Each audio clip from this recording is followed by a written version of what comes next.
Hi guys, எல்லாருக்கும் வணக்கம் guys. இந்த வீடியோவில் நம்ம என்ன பார்க்க போகிறோன்னா, இந்திய அணியை பார்த்தாலே பயமாக இருக்குப்பா.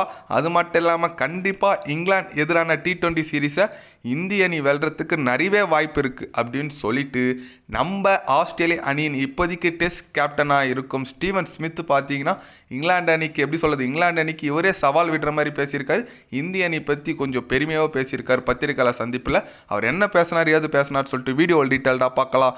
அதுக்கு முன்னே நீங்கள் நம்ம சேனலுக்கு புதுசாக வந்திருந்தீங்கன்னா ஒரே ஒரு சப்ஸ்கிரைப் மட்டும் பண்ணிவிட்டு வாங்க, வீடியோக்குள்ளே போகலாம்.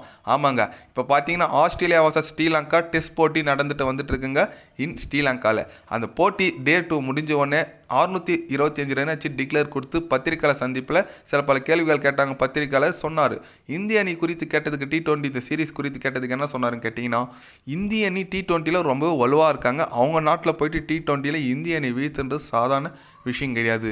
இங்கிலாந்து அணி ஒரு போட்டி ஜெயிச்சிருக்காங்க. இருந்தாலும் என்னை பொறுத்த வரைக்கும் இந்த சீரீஸை கண்டிப்பாக இந்திய அணி தாங்க வெற்றி பெறும். இங்கிலாந்து அணி 4வது T20 போட்டி தோக்கிறதுக்கான நிறைய வாய்ப்புகள் இருக்குது. ஏன்னா இந்திய அணி பார்த்தீங்கன்னா ரொம்ப அசுரத்தனமான ஒரு ஃபார்மில் இருக்காங்க.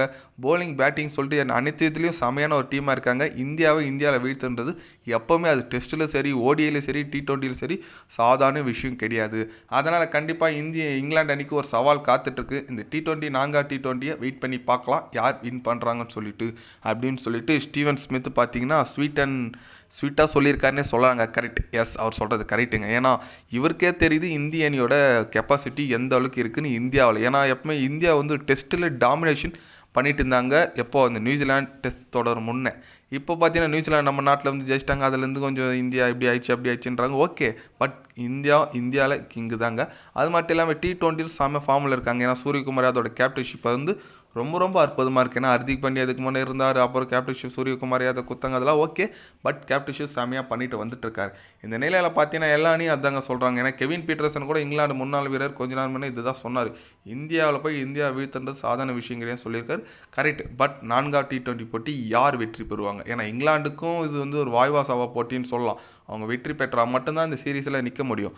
அதே போல் இந்தியா பார்த்தீங்கன்னா இந்த மேட்ச் தோத்துட்டா அடுத்து 2-2 ஈக்குவலுங்க. 5வது T20 போட்டி ஒரு அனல் பறக்கிற போட்டியாக இருக்கும். அதில் எந்த விதமான சந்தேகம் இல்லை. நம்ம பொறுத்து இருந்து பார்க்கணும் இந்திய அணி எந்த மாதிரி ஒரு பர்ஃபார்மன்ஸ் கொடுக்குறாங்க, யாரெல்லாம் இன்றைக்கி பர்ஃபார்மன்ஸ் பண்ணுறாங்கன்னு சொல்லிட்டு யோசிக்க வேண்டியதாவது. ஏன்னா திலக் வர்மா அவர் டேலண்ட் காட்டார், அபிஷேக் சர்மா அவர் ஒரு போட்டி அடிச்சிட்டாரு, இன்னும் சஞ்சு சாம்சன், சூரியகுமார் யாதவ், ஹர்திக் பாண்டியா கூட அவரோட பேட்டிங் ஆடலன்னு சொல்ல போன மேட்ச். இவங்களும் கொஞ்சம் நல்ல பர்ஃபார்மன்ஸ் கொடுத்தா ரொம்ப நல்லாயிருக்கும். பொறுத்து இருந்து பார்க்கலாம் இன்றைக்கி இந்திய அணி எந்த மாதிரி ஒரு பேட்டிங் டிஸ்பிளே கொடுக்குறாங்கன்னு சொல்லிட்டு. ஏன்னா நிறைய பேர் சூரியகுமார் யாதவ் பேட்டிங் மேலே தான் ஒரு கண்ணு வச்சுருக்காங்க. பொறுத்து இருந்து பார்க்கலாம். நீங்கள் சொல்லுங்கள், இன்றைக்கி இந்திய அணி ஜெயிக்காதா? சஞ்சு சாம்சன் இன்றைக்கி ஸ்பார்க் ஆவாரா, இல்லை சூரியகுமார் யாதவ் ஸ்பார்க் ஆவாரா? யார் இன்றைக்கி அடிப்பாங்கன்னு சொல்லிட்டு மறக்காமல் கமெண்டில் சொல்லுங்கள். இது போன்ற ஸ்போர்ட்ஸ் நியூஸை தெரிஞ்சுக்கணுன்னா சேனலை சப்ஸ்கிரைபர் லைக் ஒன்று பண்ணிக்கோங்க. கண்டிப்பாக கிரிக்கெட் பற்றி day by day channel update வரும். மறக்காமல் சப்ஸ்கிரைப் மட்டும் கொஞ்சம் பண்ணி வச்சுக்கோங்க. நன்றி, வணக்கம்.